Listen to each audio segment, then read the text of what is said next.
It's only 42 units, but people who are moving into a new affordable housing complex in San Marcos say it's a lifesaver. A Navy vet tells our 10 News reporter Matt Boone that if it were not for this new building, he'd be out on the streets.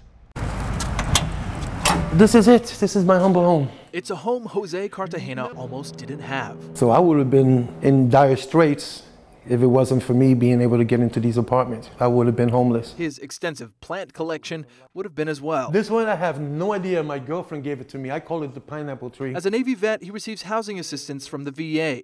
He also received a small salary for being his mother's caregiver.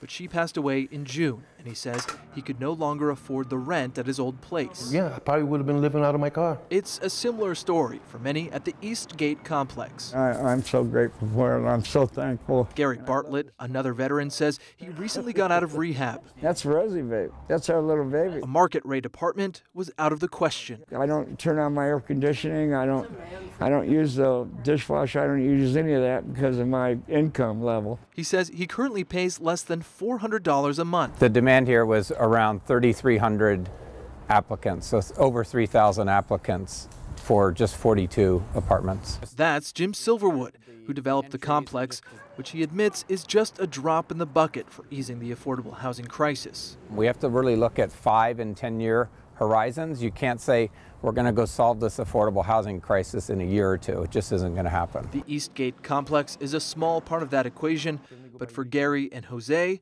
it's huge. No, this has been a blessing.